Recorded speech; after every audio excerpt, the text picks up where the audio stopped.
Good morning. A reading from the Gospel of Mark. This is chapter 9, the Transfiguration.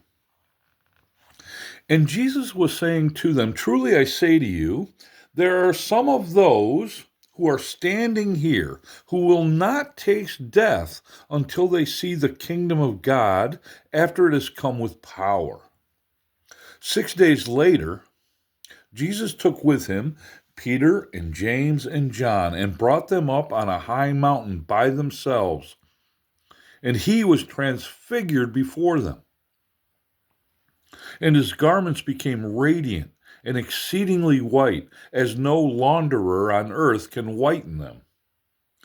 Elijah appeared to them along with Moses, and they were talking with Jesus. Peter said to Jesus, "Rabbi, it is good for us to be here. Let us make 3 tabernacles, one for you, one for Moses, and one for Elijah." For he did not know what to answer, for they became terrified. Then a cloud formed, overshadowing them, and a voice came out of the cloud, "This is my beloved Son, listen to him." All at once they looked around and saw no one with them any more, except Jesus alone. As they were coming down from the mountain, he gave them orders not to relate to anyone what they had seen until the Son of Man rose from the dead. They seized upon that statement, discussing with one another what rising from the dead meant. They asked him, saying, "Why is it that the scribes say that Elijah must come first?" And he said to them, "Elijah does come first and restore all things. And yet, how is it written of the Son of Man that he will suffer many things and be treated with contempt? But I say to you that Elijah has indeed come, and they did to him whatever they wished, just as it is written of him." All things possible. When they came back to the disciples, they saw a large crowd around them and some scribes arguing with them. Immediately, when the entire crowd saw him, they were amazed and began running up to greet him. And he asked them, "What are you discussing with them?" And one of the crowd answered him, "Teacher, I brought you my son, possessed with a spirit which makes him mute. And whenever it seizes him, it slams him to the ground, and he foams at the mouth and grinds his teeth and stiffens out. I told your disciples to cast it out, and they could not do it." And he answered them and said, "O unbelieving generation, how long shall I be with you? How long shall I put up with you? Bring him to me." They brought the boy to him. When he saw him, immediately the spirit threw him into a convulsion, and falling to the ground, he began rolling around and foaming at the mouth. And he asked his father, "How long has this been happening to him?" And he said, "From childhood. It has often thrown him both into the fire and into the water to destroy him. But if you can do anything, take pity on us and help us."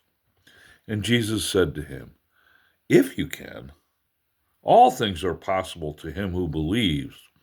Immediately, the boy's father cried out and said, "I do believe. Help me with my unbelief." When Jesus saw that a crowd was rapidly gathering, he rebuked the unclean spirit, saying to it, "You deaf and mute spirit, I command you, come out of him and do not enter him again." After crying and throwing him into terrible convulsions, it came out, and the boy became so much like a corpse that most of them said, "He is dead." But Jesus took him by the hand and raised him up, and he got up. When he came into the house, his disciples began questioning him privately. "Why could we not drive it out?" And he said to them, "This cannot come out by anything but prayer." Death and resurrection foretold. From there they went out and began to go through Galilee, and he did not want anyone to know about it. For he was teaching his disciples and telling him, "The Son of Man is to be delivered into the hands of men, and they will kill him. And when he has been killed, he will rise 3 days later." But they did not understand this statement, and they were afraid to ask him. They came to Capernaum, and when he was in the house, he began to question them. "What were you discussing on the way?" But they kept silent, for on the way they had discussed with one another which of them was the greatest.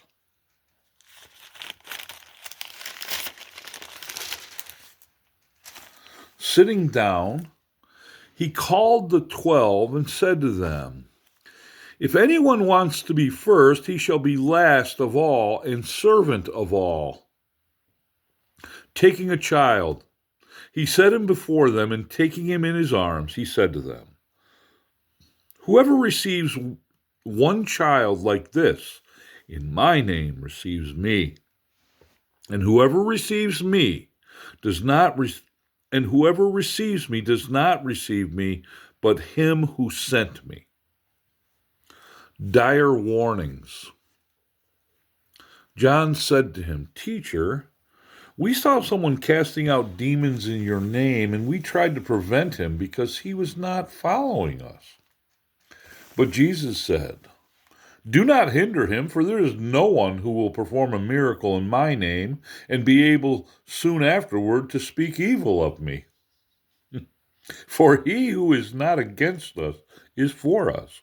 For he who is not against us is for us. For whoever gives you a cup of water to drink, because of your name as followers of Christ, truly I say to you, he will not lose his reward. Whoever causes one of these little ones who believe to stumble, it would be better for him if with a heavy millstone hung around his neck he had been cast into the sea. If your hand causes you to stumble, cut it off. It is better for you to enter life crippled than having your two hands to go into hell, into the unquenchable fire,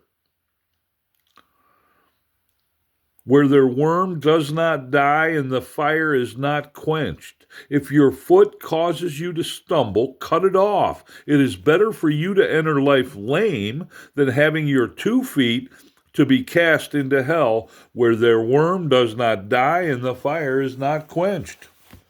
If your eye causes you to stumble, throw it out. It is better for you to enter the kingdom of God with one eye than having 2 eyes to be cast into hell, where their worm does not die and the fire is not quenched. For everyone will be salted with fire. Salt is good, but if the salt becomes unsalty, with what will you make it salty again? Have salt in yourselves and be at peace with one another. The word of the Lord for the people of the Lord.